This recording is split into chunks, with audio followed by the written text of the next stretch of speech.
Hello, my name is Faye, and today I'm going to do a tutorial on how to change your engine oil and filter. And I know this is like a pretty basic tutorial, and probably like so many people out there can change your oil, but 10 years ago when I got this car, I had no idea how to change my oil. So I would have loved to watch this video. So anyways, and also where I work right now, I can't take instructional videos anymore because I work on a lot of stuff that's like top secret. It hasn't come out on the market yet, whether it be like engines or oil or fuel, which is actually pretty cool, but disappointing for my YouTube career. Just kidding. Anyway, I'm going to start out by putting on these gloves because petroleum products are horrible for your skin. And I made sure to park on a level surface, so that when I add my oil and take my oil reading, it'll be accurate. I also checked my mileage, and I have just about 3,000 miles since my last oil change. And unless otherwise stated by the dealer, you should do anywhere between 3,000 and 5,000 mile oil change intervals, whether you have conventional or synthetic oil. I use conventional oil. So I'm going to start out by grabbing my rag and checking my oil level.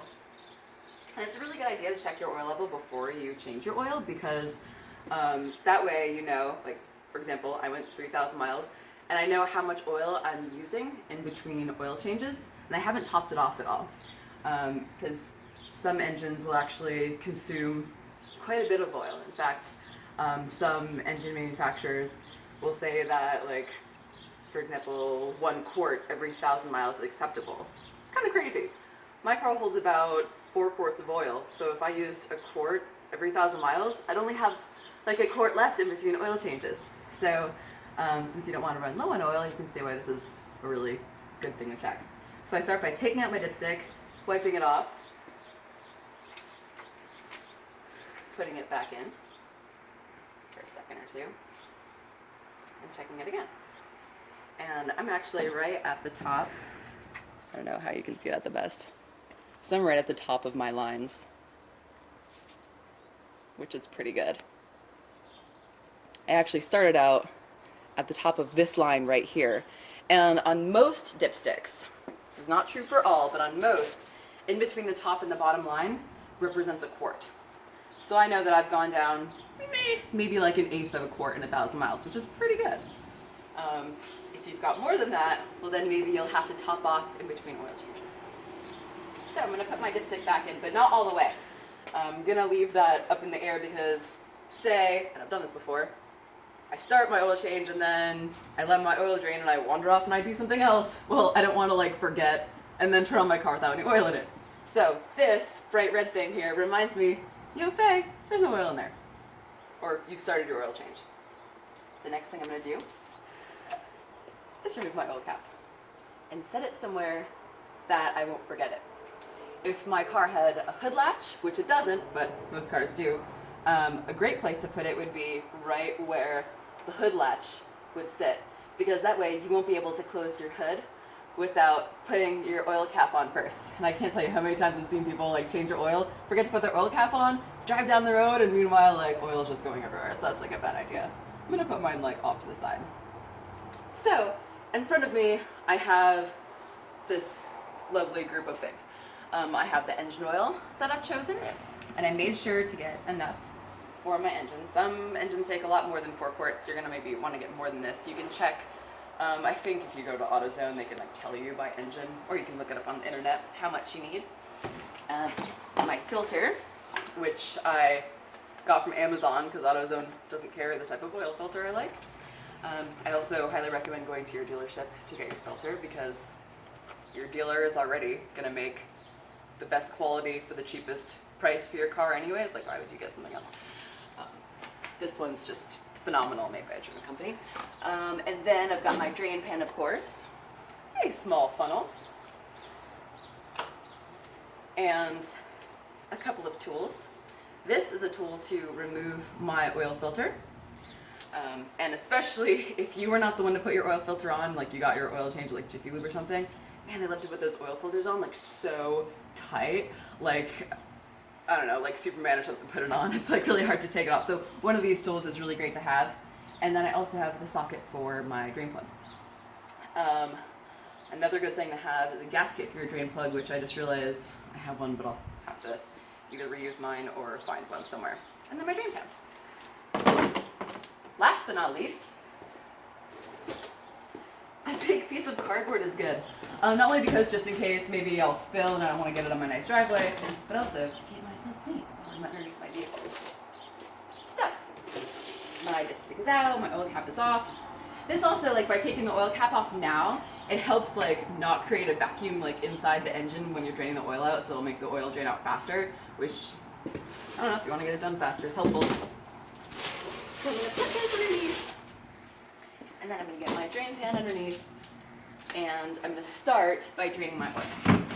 Now, you're probably used to like, you know, quick lubes where like you let your oil, you know, you sit there and like they do your oil change as fast as possible, but you actually like don't get all of your oil out that way.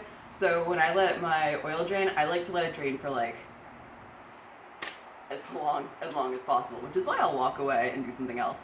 And when I worked in a shop where I was like actually working on customer cars, the first thing I would do once the car was in the air was drain the oil, and then I'd do everything else, do my inspection, check wheels and tires, that sort of thing, so that the most oil that could come out possible came out. For the sake of this video, I will not like make it half an hour long, I'll just do it. But in your case, to do the best thing for your personal vehicle, that's what I would do. So, I'm going to take my oil drain plug out, and I happen to know that it's a 19 millimeter. Since I put this on, I know that it's actually not going to be super tight, or too tight, that is. Which is also another reason why I can probably reuse my gasket, because I didn't crush it too much. And now, there we go. We're going to let it drain for a while. You can see how dark it is, like that's nasty. It definitely needed to be changed. So, and while that's draining, depending on the location of your oil filter, you can have both of them be draining at the same time. So here, back up the camera a little bit, because I'm going to move this forward. And for me, my oil filter happens to be right here, on the front of the engine. And oil filters can be anywhere, front of the engine, back of the engine, like, I mean, by the exhaust, in the engine bay. There's so many places you can find the oil filter at. And if you don't know, like, a great thing to do is just like get on Google image search and just put in your year, make, model, and oil filter location. And a lot of times you can just see a picture of, you know, your engine, and someone will be kind enough to like circle it in red or something, or just point out where it is.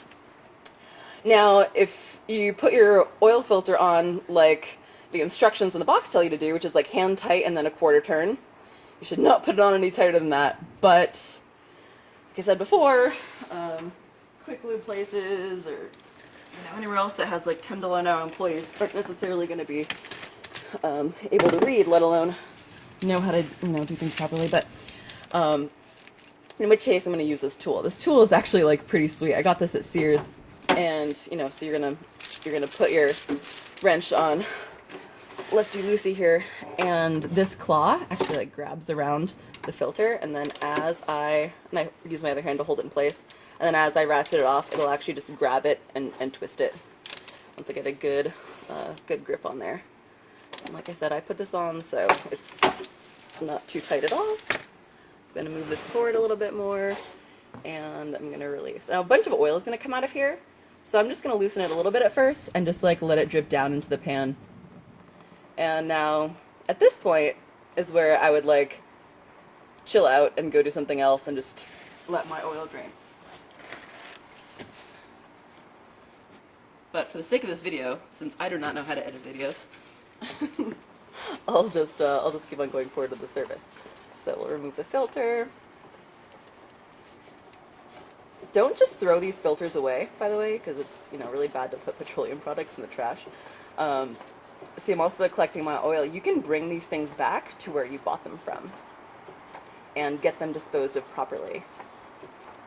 So wherever you bought your oil from, and I think actually you can probably just go to an auto parts store and just turn them in for safe recycling.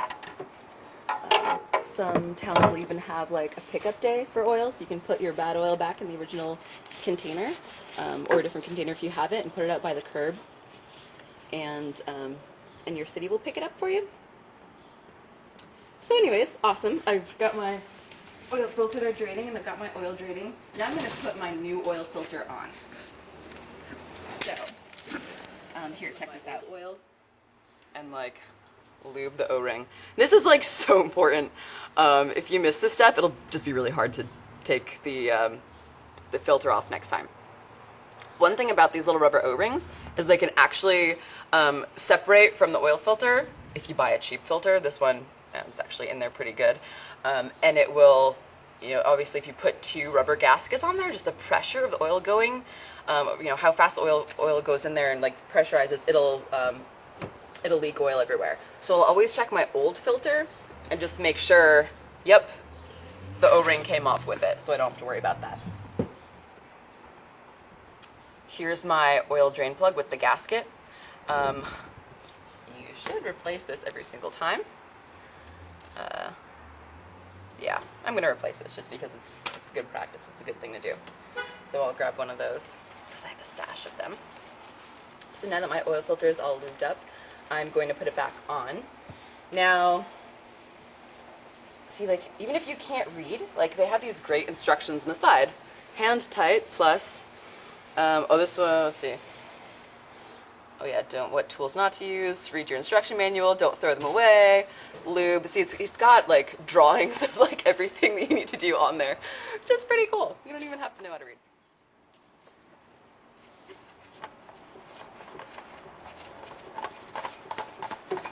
So I'm just threading it on until it stops.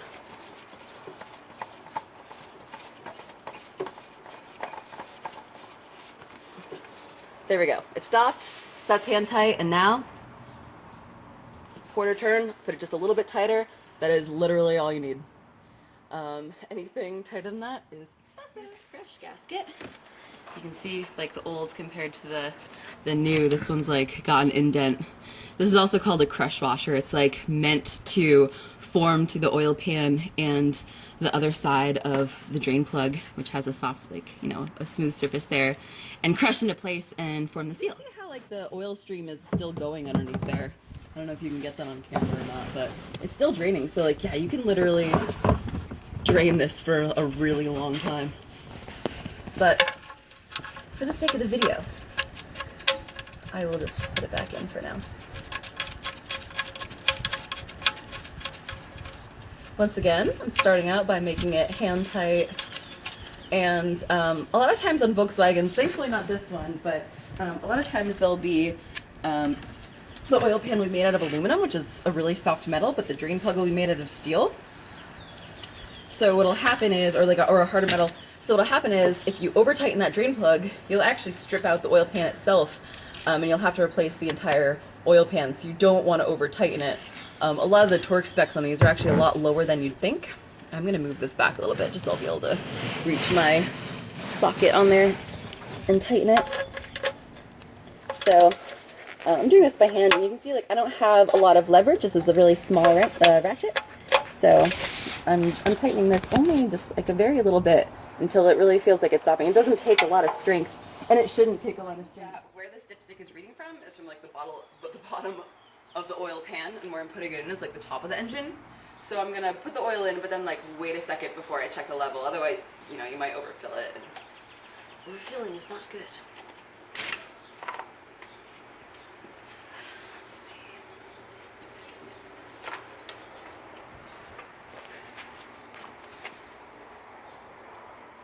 And this funnel is actually kind of small and kind of shitty. Go without this funnel actually. I couldn't find my regular funnel. I'm not quite sure where it went. Yeah, another one somewhere.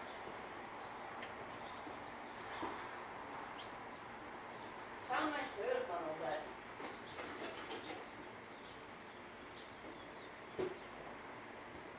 oh, here we go. That's the one I was looking for. That one's much better. That's my spare that lives in my car always, in case somebody needs to to be filled up, and she's old, so it does every now and then.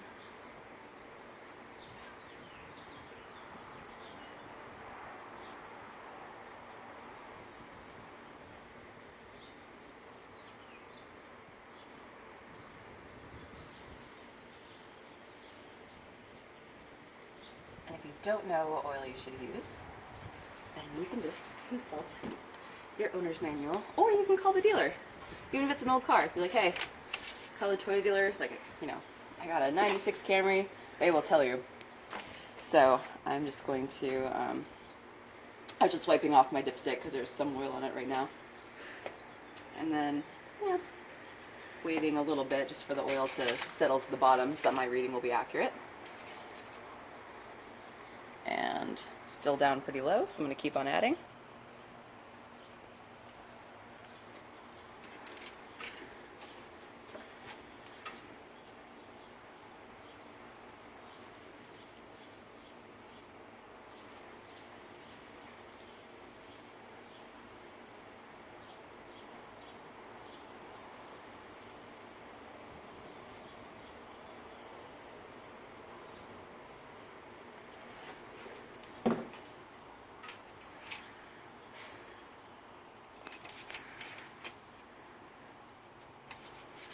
Where we are. Aha! We're perfect. Okay, so now what we need to do though, got my dipstick back in, my oil cap back on. Now I'm going to start up my car and let the oil run through the entire system. Because there's also, I have an oil cooler, I have oil hoses, I have hydraulic lifters which require oil, so a lot of stuff in the engine, you know, is going to fill up with oil when I start the car. It's not just going to go straight from the top and sink down to the bottom and give me an accurate reading. So what I'm going to do is start up my car, let it run for just long enough. If you have a newer car, you'll be able to see your oil pressure gauge. So I like to start up and just watch for the oil pressure to become normal. On this car, I don't have that, so I'm just going to start it and count to 5 or so.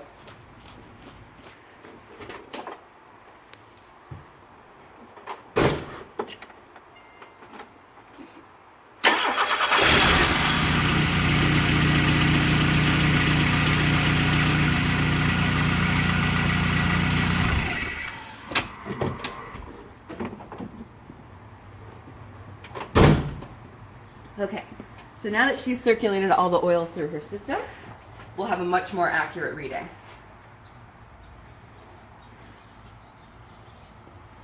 Once again, I'm going to wait just a second because even though it's like gone through the system, it's still going to go back to the oil pan a little bit to drain, and that will be kind of when we want to take our reading. So, thankfully on a hot day like this, it doesn't take too long. But yeah, also, like, if you're in cold conditions, all this is going to take a lot longer because the oil will be thicker. It'll be, you know, the viscosity will be much thicker, so the draining will take longer. Waiting for it to settle will take much longer. So in that case, you actually may want to start up your engine and let the car idle for a little bit. Not get too hot because you're going to burn yourself, but warm enough to like help facilitate the process of draining the oil. Oh, go in there. Okay, so let's see. See, now we've got quite a difference. Look where the dipstick is, or look where the oil is on the dipstick now after we let the oil cycle through a little bit. And you'll find that, depending on the size of your engine, that could be quite a large difference. So, I'm once again going to, I should put my clothes back on, but they're really sweaty, so I'm not going to. But you should, for your personal health and safety.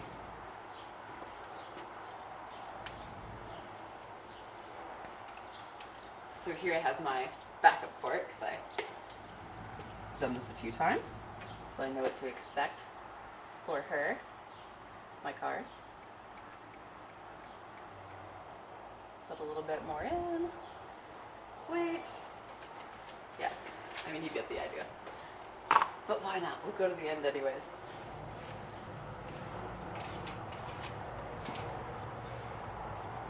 Almost, just a little more. And then, of course, after you're done, when you buy your oil and filter, A lot of times, if you get it from like AutoZone or O'Reilly's or something, they'll give you a little oil change sticker to write your date and your mileage, so that you will not forget to change your oil again in another 3 months or 3,000 miles.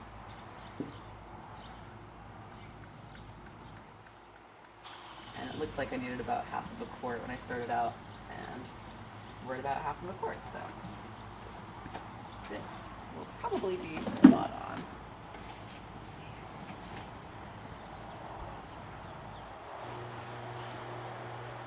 Wait a little bit. Throw that little settle in there. Aha! And we're perfect.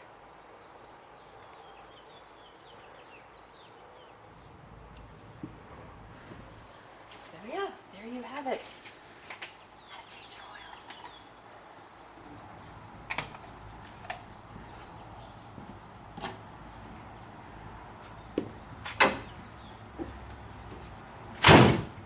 Thank you so much for watching.